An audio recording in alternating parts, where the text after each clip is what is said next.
Some new information on a very strange story we've been following on Happening Now. A man is rescued at sea after his boat sank during a fishing trip. Now, he'd taken it with his mother. His mother was never found. She is presumed dead. Now we've come to learn that the 23-year-old was once a suspect in her father's killing, his grandfather. On September 17th, Linda Carman and her son Nathan are believed to have left Rhode Island on a fishing trip. The next day, Nathan says the boat sank, and he says he climbed on a raft to look for his mother, but could not find her. 7 days later, a freighter picked up Nathan near Martha's Vineyard. He was in good shape, wearing a life vest, and he had food and water. The next day, the Coast Guard said Linda could not have survived. They suspended the search for her. On September 27th, authorities began to investigate, saying a witness told them Nathan had removed the boat's trim tabs. Those are mounted on either side of the engine, and they keep the vessel from listing in the water. Now we're learning from court records Nathan was a suspect in his 87-year-old grandfather's fatal shooting in 2013. He insists he had nothing to do with it and said he's coming to terms with the loss of his mother.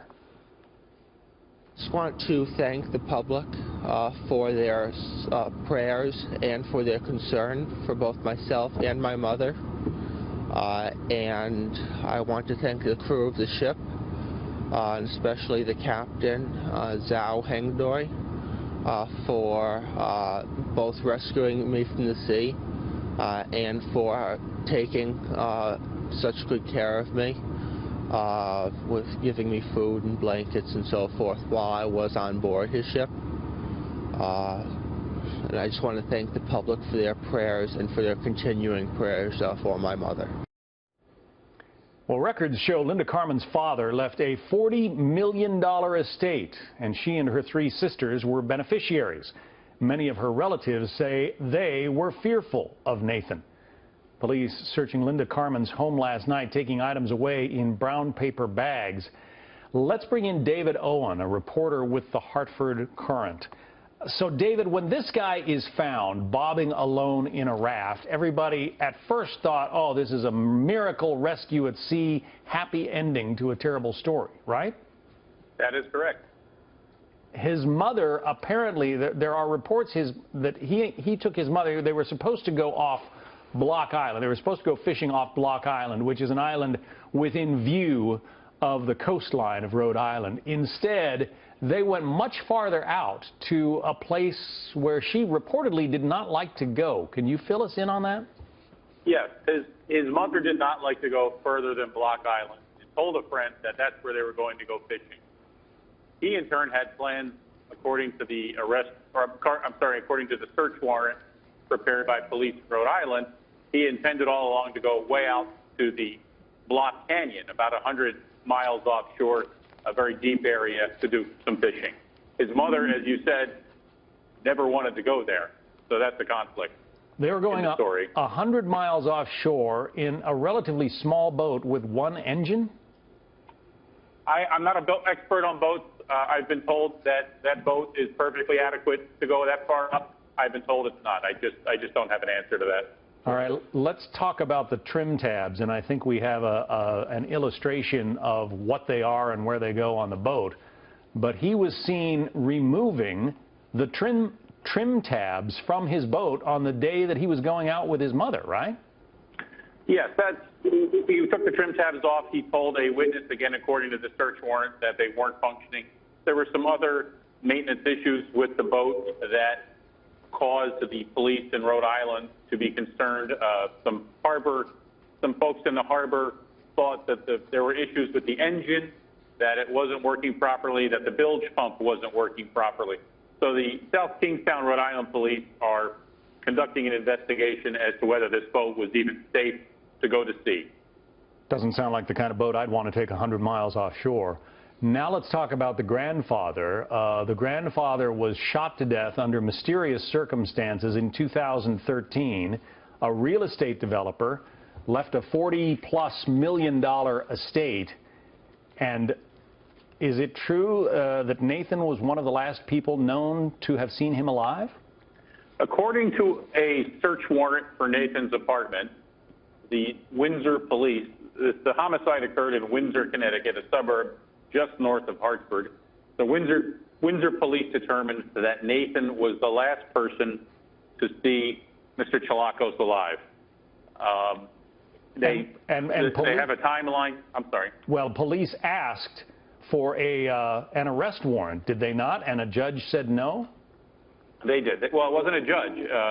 They applied for an arrest warrant. It was returned by the prosecutors for more information. And that's not unusual. If the police don't have adequate evidence, prosecutors don't just willy-nilly sign warrants. So his grandfather's slaying remains officially unsolved?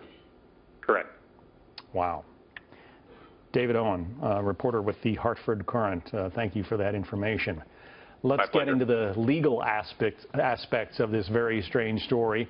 Our legal panel today, Fred Tisi, a former federal prosecutor. Also with us, Diana Eisman, a former prosecutor and a criminal defense attorney. So, Fred, I'll go to you first with your prosecutor's hat.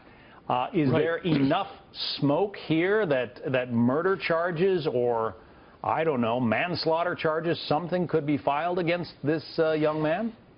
The answer to your question, John, is that yes, there's enough smoke here, but unfortunately right now there's also a hole big enough for a good defense lawyer like Diana to drive a truck through. So your job as a prosecutor, and I think that your earlier guest David hit the nail on the head, you know, when you're a prosecutor, it's not your job to just take the warrant that the police bring to you. It's your job to look at it, be kind of circumspect, sit down with them, talk about what additional evidence you need, and then keep going. I mean, in this case, the fact that this guy was fiddling around with the trim tabs before he took a boat and ran to the canyon is unbelievable to me. I mean, you're a pilot. Before you get in your airplane, you look it over carefully. The flying puzzle sees the co-pilot looking at these airplanes carefully. They aren't taking pieces off of them. I mean, if your intent is to have a safe outcome, you don't start taking pieces off a boat and then go 100 miles offshore. That's very troubling to me. The father of this young man, and by the way, we should mention he has something called Asperger's syndrome, which is a mild form of autism, and that's why his speech apparently comes out somewhat haltingly. But the father is defending his son. Listen to this. None of us really know what he went through, and I'm sure it was traumatic. What I want to say about that is I wish the press would leave it alone, because he was not involved with his grandfather, with his mother. It was a pure accident.